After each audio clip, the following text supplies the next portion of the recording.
we look at the past, I would hope we can get inspired by looking at the craftsmanship and looking at the details and long to build better because we see beautiful things like this. So if we look at design, okay, I mentioned this book. It's a reprint. Dover did a reprint. You can still get this on Amazon. It's done by the Architects Small House Service Bureau. Okay, so this was AIA Architects providing plans for small houses. They were saying, look, most people can't afford an architect. We're going to provide a design service so people get good design. Look what they're doing here, okay? Architecture, what is it, right? They are educating their client on what, architecture is, what styles are, what's going on. And if you can't afford a large house, what do? How do you still get good design in a small house? They were trying to solve that. The other thing that's interesting to me is the Americanization of this, of these styles. Reminiscent of an English cottage with a plan, however, distinctly American throughout.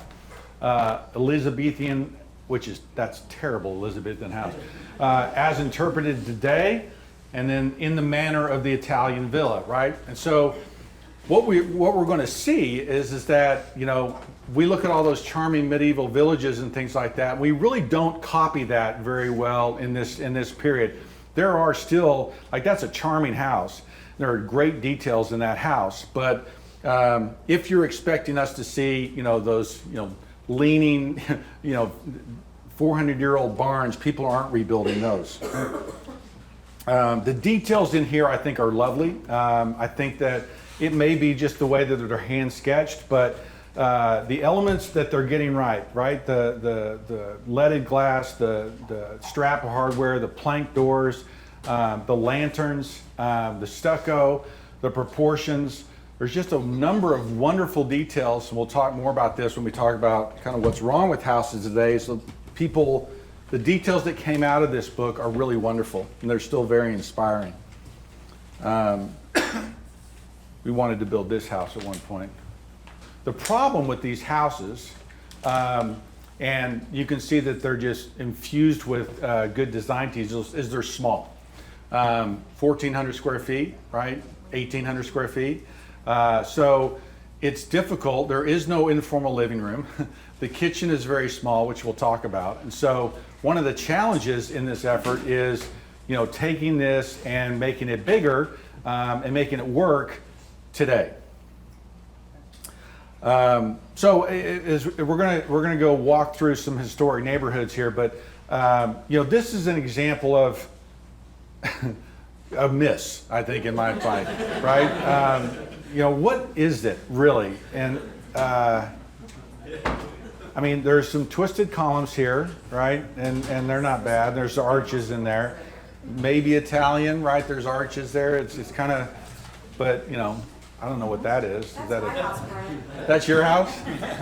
We can fix it. All right. So what I did was I just drove through some period revival neighborhoods over here. I went through Park Hill and I went through Berkeley. And so just looking at some houses. I think this is lovely. They get a lot of the details and a lot of the materials right, in my opinion. The cut stone around here, the timbers and the shaping of those timbers that you see. Remember that Tudor house we looked at, but it had almost round timbers going through as a decorative element. The way they deal with the brickwork here, it changes in 3 different gable ends, which you see sometimes. A little bit of leaded glass. The proportions are really nice. Tile roof or a slate roof, can't tell. But that's a lovely house, I think. But is it English? Is it Tudor? Is it French? Probably more English than anything else. What about this one? What style is that?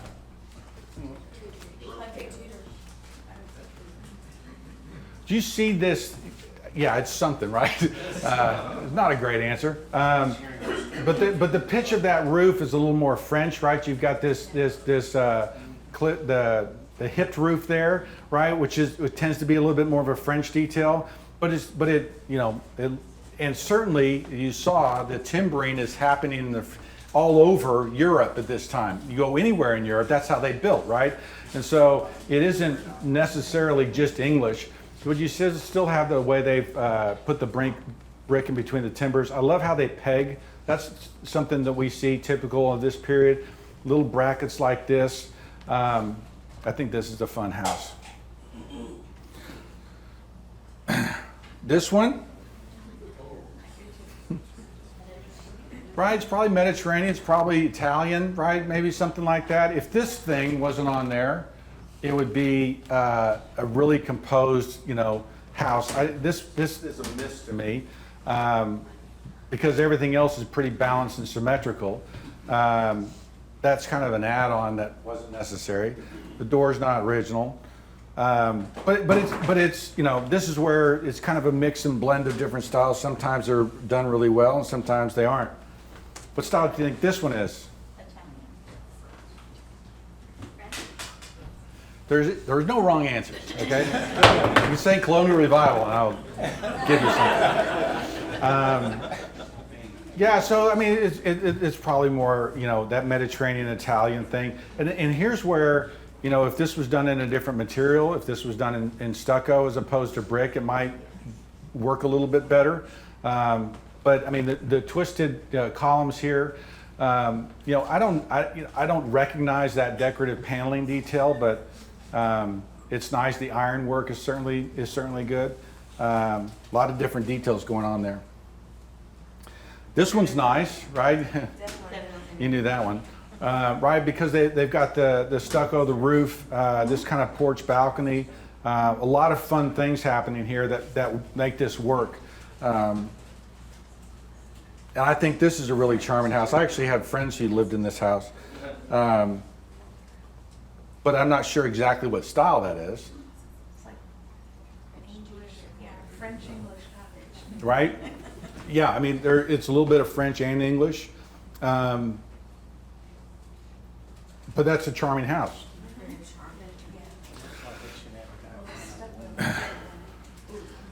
Again, kind of Mediterranean, Italian, right? Kind of the balance and composition is good. I mean, it looks good from the street. Here's where you get into that stone choice, which is a little bit interesting. I'm not sure it works exactly, but I've seen that was a very popular look. I've seen those with petrified stone, kind of that same look that's really interesting and really beautiful. But fun details there. As you step from Park Hill, right, which is a more expensive neighborhood if you're not from that area, into Berkeley, you see houses shrink in size. So those houses are just showing are 4,000 feet and up. This house is probably 2,500, 3,000 feet, right? So it shrinks down. I think the detail doesn't shrink with it, right? Because there's still a lot of detail going on here and a lot of fun elements that make this really charming. And that is a cottage, right? That's a little English or French cottage that is really charming, really handsome. This is back in Berkeley. I'm sorry. These are bigger houses, right? You're seeing some of those details. That one's a little bit of a miss. A lot of interesting things happening here with the small windows and roofs and everything else. This is one of the bigger houses in Park Hill. Very composed, right? This is that symmetry and the balance between the sides. A little more high style, probably Italian. Certainly, Mediterranean, pretty roof. When we go back over to Berkeley, the houses get a little bit smaller. This is a bigger one. That's probably 3,500 square feet. Nice open porch, nice loggia there. This is a smaller one, but the brickwork and detail is really nice. I mean, Richard, I think your house is in this vein, right? It's that period revival, fun details. As far as sometimes you'll see a swoop that goes down really low, but good brickwork, good details laid out there. Italian, right? Probably Mediterranean. right? So fun stuff, right? So you're seeing what's happening in this period, how the style isn't necessarily pure, but it's Americanized, and that's what everybody was trying to do. So I think that's neat.